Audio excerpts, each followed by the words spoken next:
What's up? Welcome back to Zenless Zone Zero, Hoyo's latest action RPG. The game is about to release, or already has released, depending on when you're watching this video. It's going live a few hours before the official launch. A lot of you are no doubt wondering and have subsequently been asking me, hey Stix, what characters should I be aiming for? Who should I ignore? Who are the best characters? Who are the worst? That's what we're going to take a look at today. I'm going to be using two different websites here, Pridewin, along with Zenless Lab. They're both filled with an egregious amount of information with regards to Zenless Zone Zero.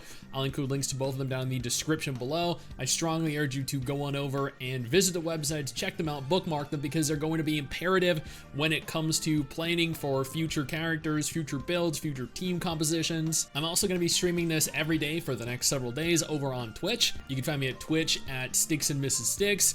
Stream every single day at noon Eastern Standard Time. Let's not waste any more time and just jump right in. Characters are divided into three different categories: DPS, stun, and support. Let's start with Ellen because she is the first tier 0 DPS. Ellen utilizes close range attacks. She has an ice elemental attribute. Given that elemental attribute, she works best with Sukaku and Lycan, or if you don't have Lycan, then you can just swap him out for whichever other stun agent you have. Zuiwan is a tier 0 close to mid-range fighter utilizing the Ether elemental affinity. She pairs well with Onbi as the stun agent and Nicole as the support agent respectively. Nicole provides a 25% Ether damage boost for the entire team, along with a defense reduction. There's tons of other great utility with this team comp. Lycan is a tier 0 close range melee fighter utilizing the Ice elemental attribute. As with Ellen, his best team composition consists of Sukaku as a stun and Ellen as a survival build. Sukaku for damage buffs and reducing the enemy's ice resistance, Ellen for her burst damage and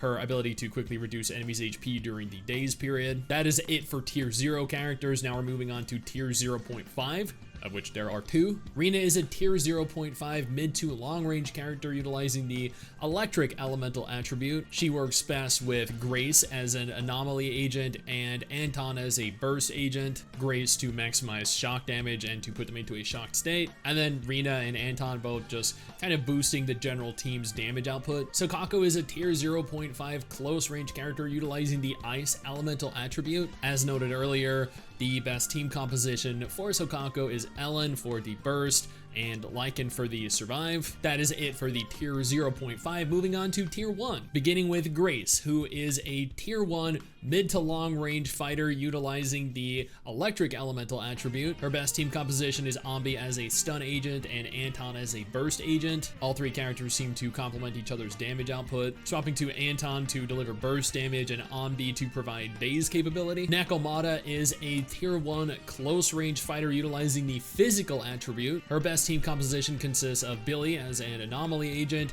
along with Korin as a burst agent. Nakomata in this actually acts as a support and burst damage dealer, while Korin focuses on damage and pressure while the enemies are dazed, and Billy is your primary character to control and use. Soldier 11 is a tier 1 close range fighter utilizing the fire elemental attribute. Her best team composition consists of Kolida as the stun agent and Ben as a survival agent. Interestingly enough, Soldier 11 actually provides more of a benefit to Kolida, more so than she provides to Ben, or more than Kolida and Ben provide to her. So tactically, you're utilizing her to boost other characters. Kolida is a tier 1 close range fighter utilizing the fire elemental attribute. Her best team composition comprises Soldier 11 as the burst agent and Ben as the survival agent, just like Soldier 11's best team composition did.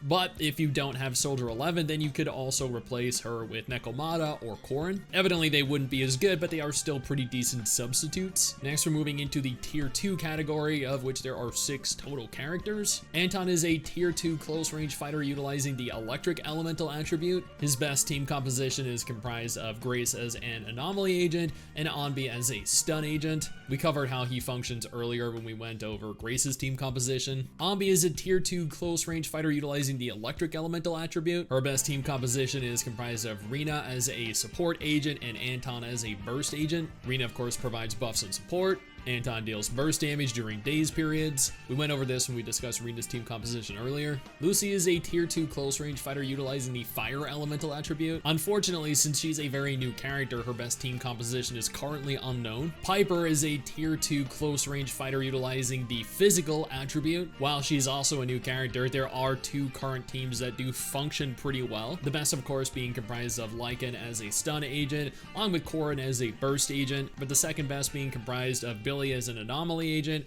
and Corrin as a burst agent. Ben is a tier 2 close range fighter utilizing the fire elemental attribute. His best team composition is comprised of Soldier 11 as a burst agent and Kolida as a stun agent. I went over how he functions when I discussed both of their team compositions earlier. Nicole is a tier 2 mostly close range and very rarely slightly mid-range fighter utilizing the ether elemental attribute. She's also the poster child for the entire advertising campaign of the game, and was the character that was nerfed, which upset a lot of players. Her best team composition comprises Lycan as a stun agent and Zuyuan as a burst agent. Nicole is a great benefit to her team as she allows for her team to deal additional AoE damage and push out additional AoE pressure. And that is it for tier 2 characters. Now we're moving into tier 3. These are the bottom of the barrel characters that you typically tend to want to avoid, even though they might be some of the cooler looking characters out there. Billy is a tier 3 mid to long range fighter utilizing the physical attribute. His best team composition comprises Nicole as a support agent and Zuyuan as a burst agent. In this instance, Billy actually functions as the secondary DPS within the team setup. As I noted when we were discussing Zuyuan's team composition earlier,